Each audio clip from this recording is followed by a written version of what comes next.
하나님의 말씀 마가복음 1장 1절로 11절 말씀 한 절씩 교독합니다. 하나님의 아들 예수 그리스도의 복음의 시작이라.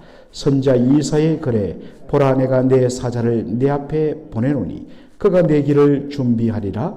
광야에 외치는 자의 소리가 있어 이르되 너희는 주의 길을 준비하라. 그의 오실 길을 곧게 하라. 기록된 것과 같이 세례 요한이 광야에 이르러 죄 사함을 받게 하는 회개의 세례를 전파하니 온 유대 지방과 예루살렘 사람이 다 나가 자기 죄를 자복하고 요단강에서 그에게 세례를 받더라. 요한은 낙타털 옷을 입고 허리에 가죽띠를 띠고 메뚜기와 석청을 먹더라.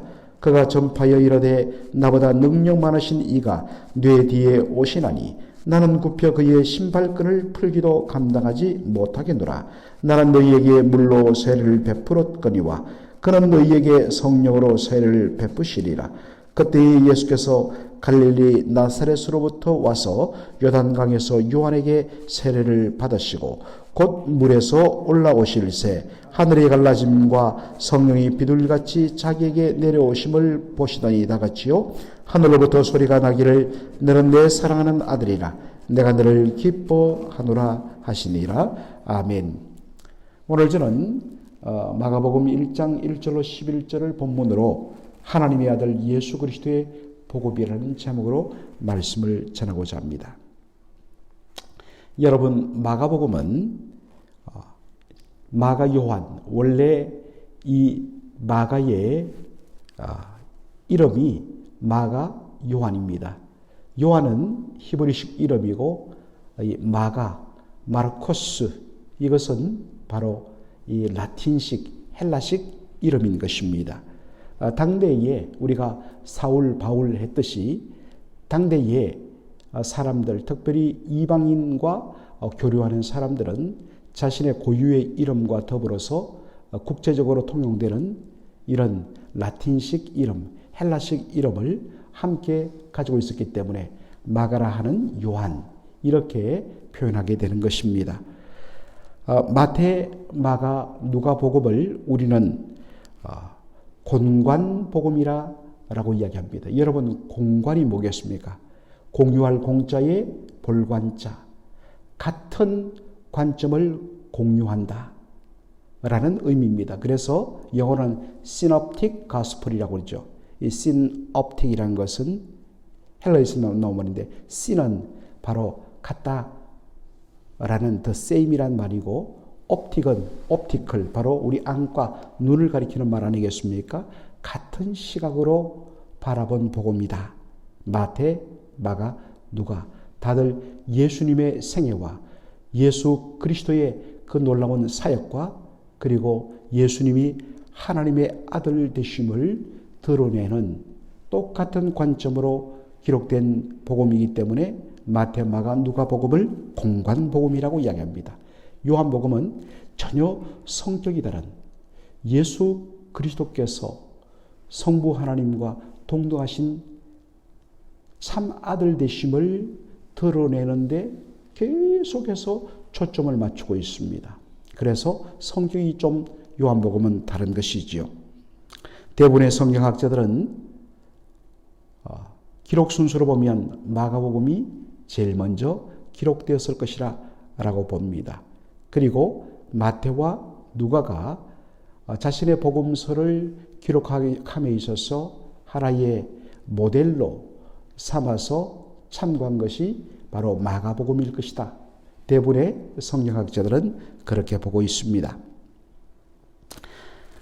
이 마가 요한은 나중에 베드로와 함께 로마 교회로 가서 말씀 사역을 하게 되면서 바로 로마에서 이 마가복음을 기록했다고 봅니다.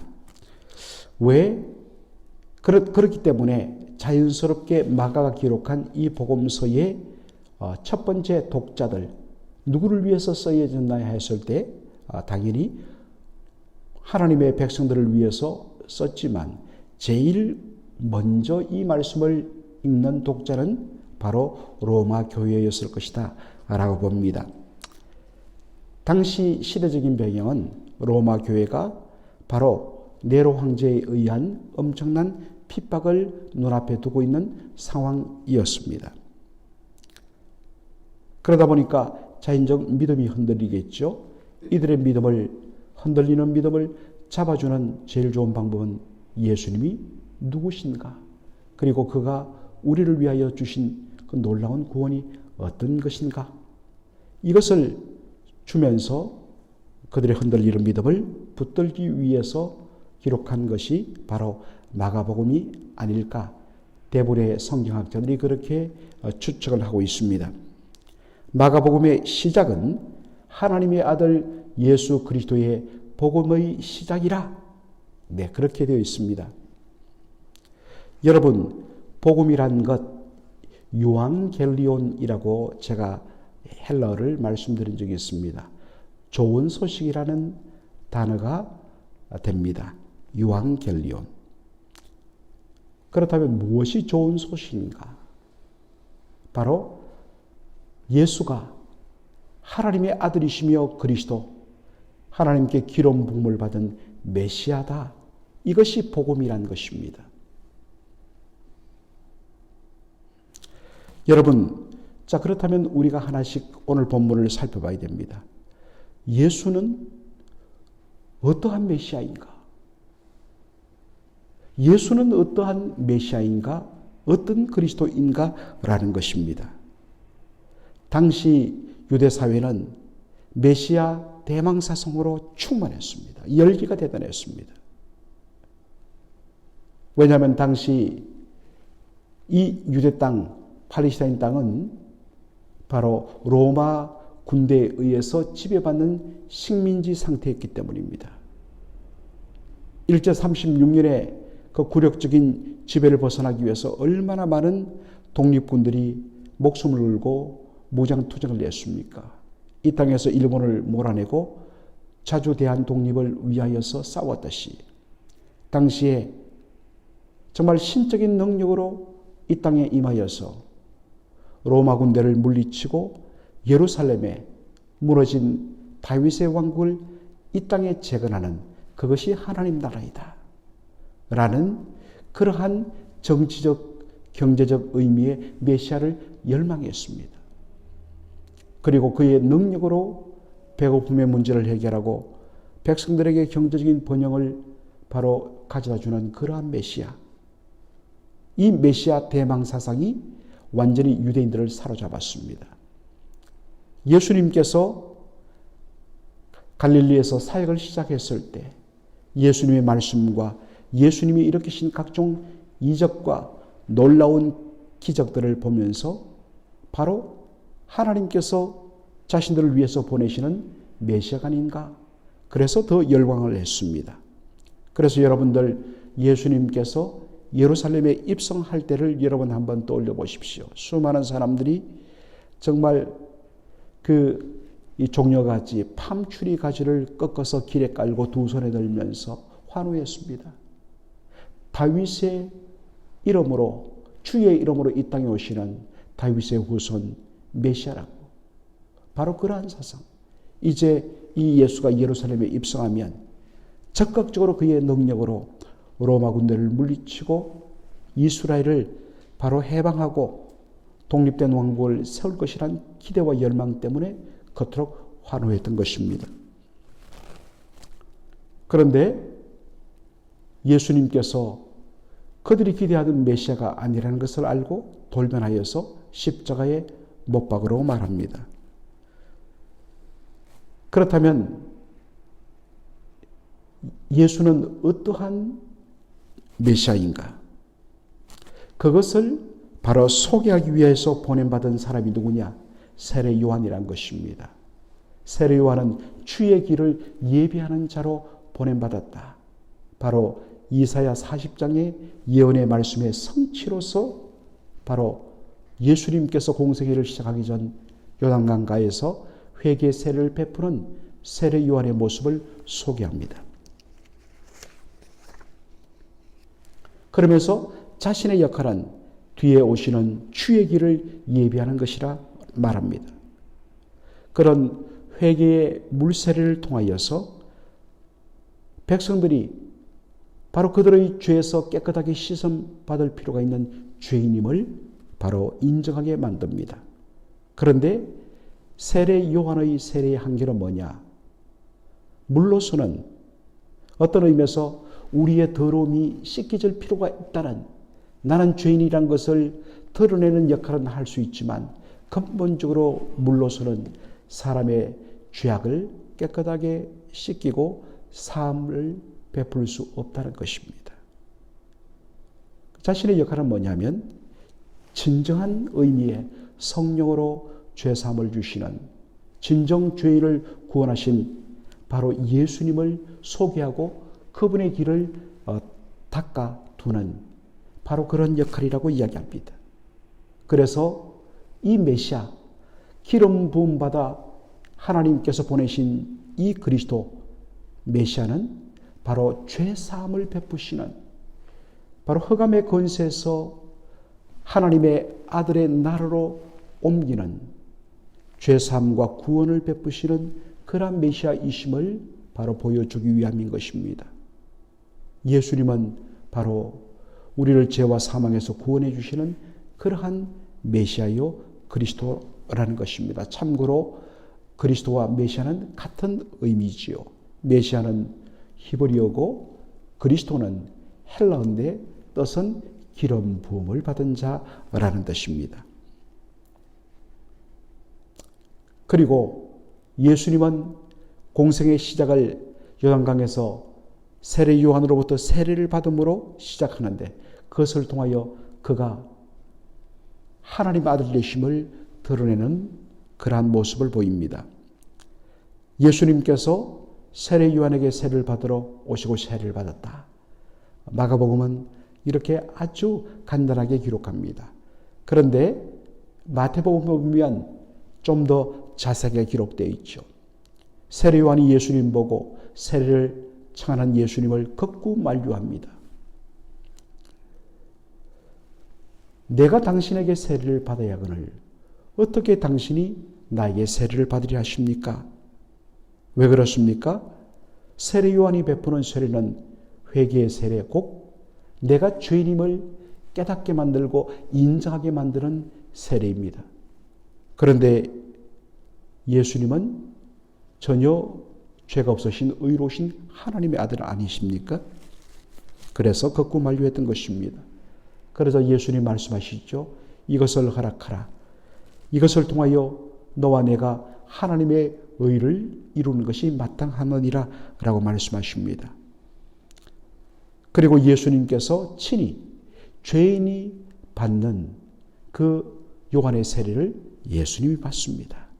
이것은 죄 없으신 예수님께서 죄인을 대신하여 그 모든 죄를 대신 지시고 죄인이 되심을 미리 보여주는 사건이기도 합니다. 그리고 예수님께서 세례를 받고 물속에서 일어날 때에 하늘이 열리며 성령께서 비둘기처럼 임하는 것을 보게 됩니다. 성령은 보통 기름 부음이라고 그렇게 묘사를 합니다.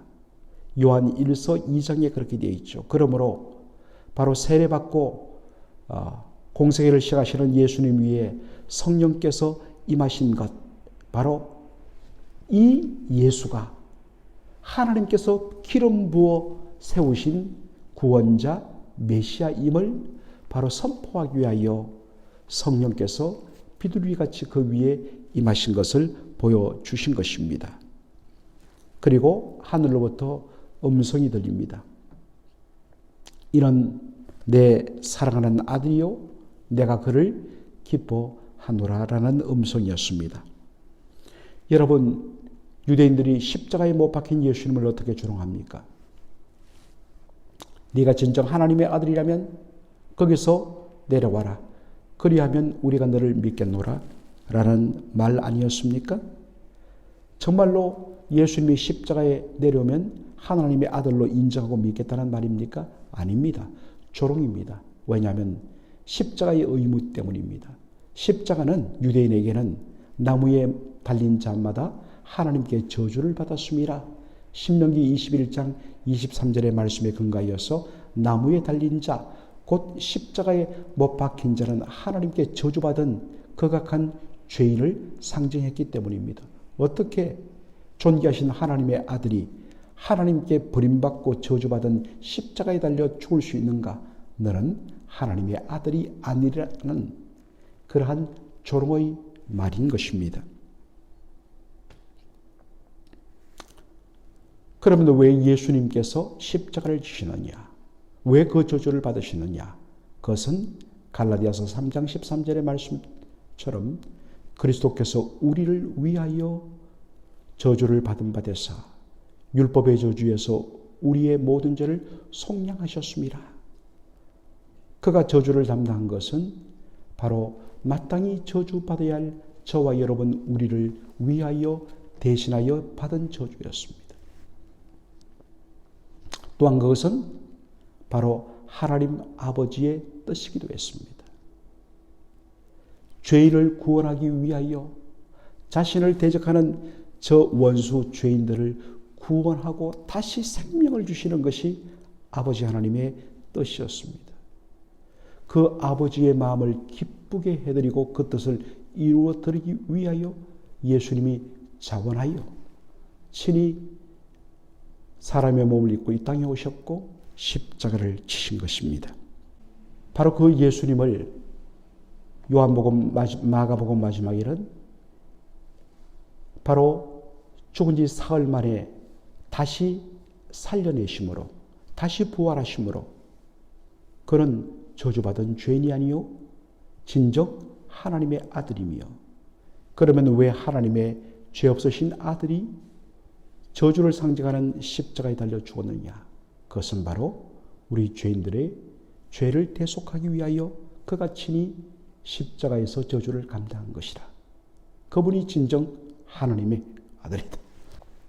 이것이 바로 복음이란 것입니다. 여러분은 어떠한 복음을 고백하십니까? 바로 우리를 위하여 우리의 죄를 사하기 위하여서 이 땅에 오신 예수, 그리고 그것을 이루기 위하여 자신의 모든 것을 내려놓고 죽기까지 십자가에 복종하신 예수, 그 예수를 믿을 때 진정 죄사함과 구원이 주어집니다.